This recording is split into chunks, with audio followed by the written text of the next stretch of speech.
I guess to some people, a cigarette still symbolizes cool or sophistication or rebellion. But to me, it's a symbol of the arrested development of our entire culture. Those three adjectives I just used to describe how some people think of cigarettes cool, sophisticated, rebellious that's how children see cigarettes and smoking, which is what you do with cigarettes. Actually, that's not even true. That's how children used to see cigarettes. I guess some children still see them that way because smoking still exists and it's not all phlegmy, yellow fingered, spotted lunged senior citizens doing it. But these days, most children don't view cigarettes in a positive light, or at least I hope they don't. The reason children used to think of cigarettes as being cool and sophisticated and rebellious is because children weren't supposed to smoke them. Smoking was an adult practice, like drinking or voting. That's why kids thought it was cool. They also thought drinking was cool. Voting, not so much. Voting has never been thought of as cool by anyone in the United States, which is one reason why we're all eyeball deep in shit right now. Kids thought cigarettes were cool and sophisticated because cigarettes were forbidden to them. For a young person, taking up smoking was an act of rebellion, a demonstration of maturity, a statement of independence.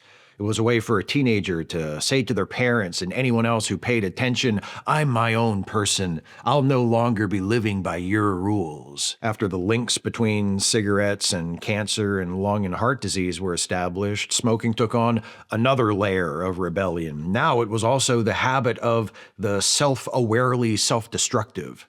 The romantically fatalistic, why shouldn't I smoke? What's the point of staying healthy and living longer in this world anyway?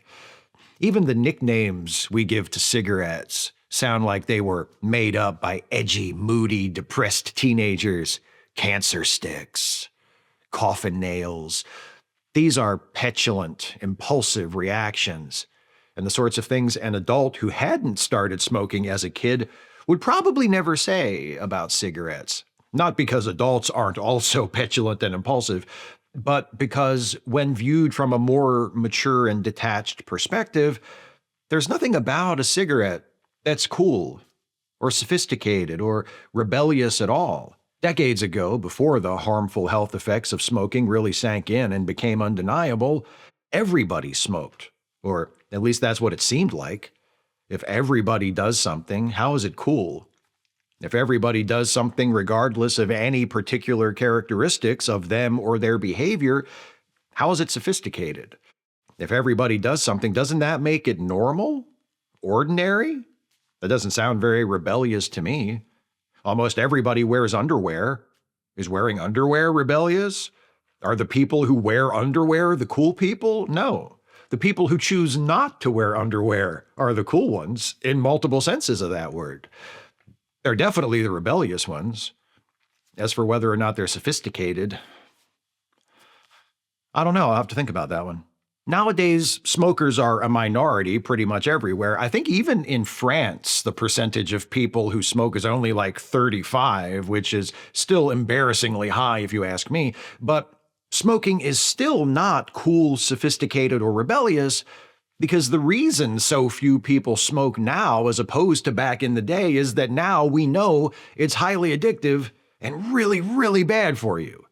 I can't imagine there's anything cool, sophisticated, or rebellious about having to breathe through a hole in your neck. The point is, the only reason cigarettes and smoking cigarettes was ever thought of as cool is because people thought it was cool when they were kids. And, as far as that goes at least, they never grew up. And then a lot of them died young too, so they shortchanged themselves on both ends. I've never smoked a cigarette. And that's why this has just been pseudo-philosophical musing up until now.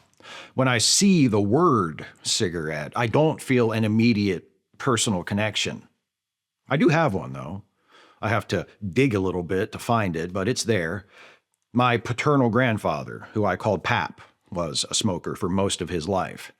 When I think back on the time I spent with him, from the time I was very young to when I was about 15 or 16, so many of those memories smell like smoke, Up until I was maybe 10 or 11, Pap smoked in the house.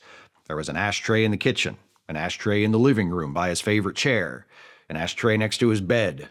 Finally, Granny, not a smoker, decreed that he couldn't smoke in the house anymore, and whenever he wanted a cigarette, he had to retreat to the garage. That's when he started trying to quit. It took a few years, and he didn't really kick the habit for good until his doctor told him what terrible condition his lungs were in. That scared him enough to finally get serious about quitting, and he did quit. And he had a few good years to enjoy his retirement, to travel with Granny, to spend time with me and my brother and my dad, to drink coffee at Roy Rogers with his old friends from the railroad, where he had worked for almost half of his life. And he had a few years after that where he didn't get to enjoy very much.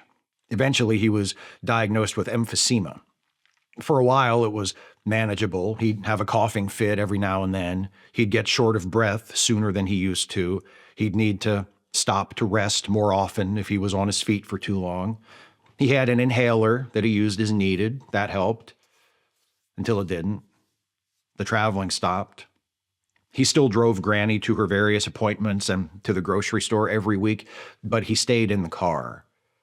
Sometimes I'd go along. And instead of going into the store with Granny, I'd stay in the car with Pap, and we'd sit in the air conditioning in his Mercury Grand Marquis and listen to the radio and talk. One day I came over to visit, and there was an oxygen tank in the kitchen and a long, clear plastic hose leading from it into the living room, where Pap was sitting in his favorite chair, the other end of the hose under his nose, sending invisible jets of oxygen into his nasal passage every however many seconds, making a hissing sound every time, like tss. "Don't worry if you tramp on it," Pap said to me, gesturing to the hose on the floor. "You can tramp on it. It's okay." Sometime after he got on the oxygen, I was over for a visit, and we were sitting together in the living room, and Pap turned to me and said, "Boy, if I ever found out you were smoking, I would knock the hell out of you." I told him I wouldn't. I promised him I wouldn't, and I haven't.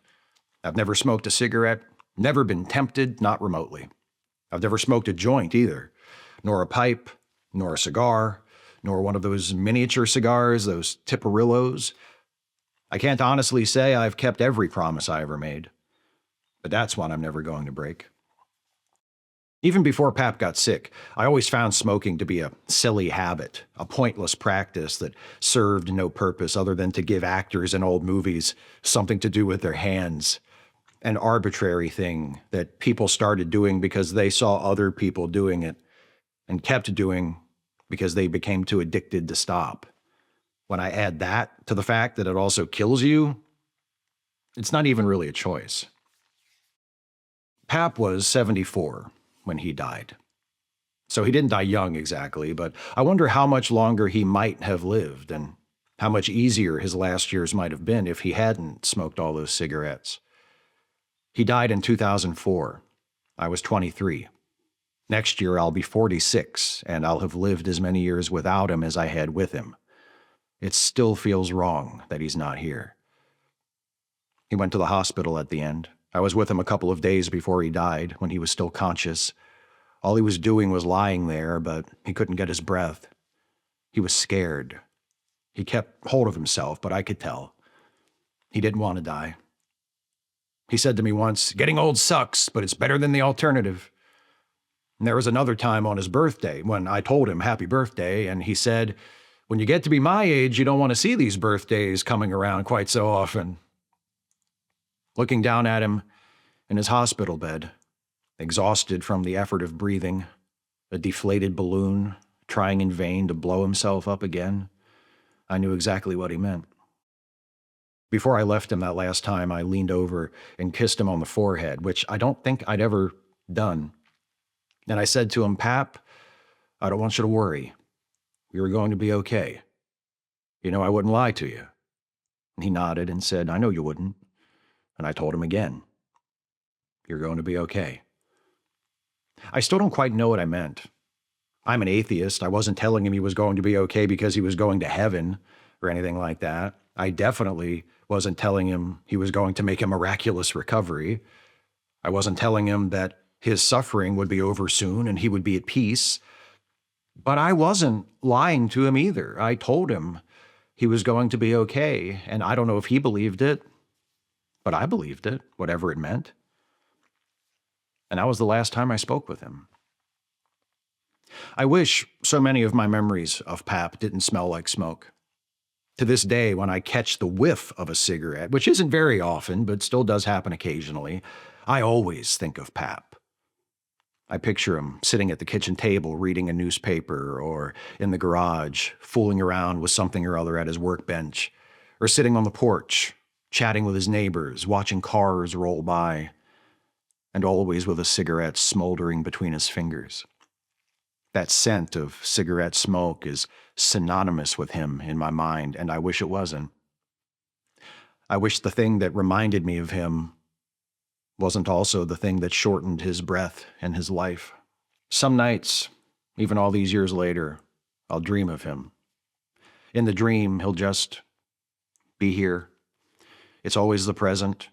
I am as I am, and he is as he was, or how he would have been. We just hang out like we used to. We talk, we laugh. We are effortlessly cool, brilliantly sophisticated, fearlessly rebellious. Oh, how I wish you could be there. You would not detect a hint of smoke in the air, and you could search every room of the house from top to bottom and not find one cigarette.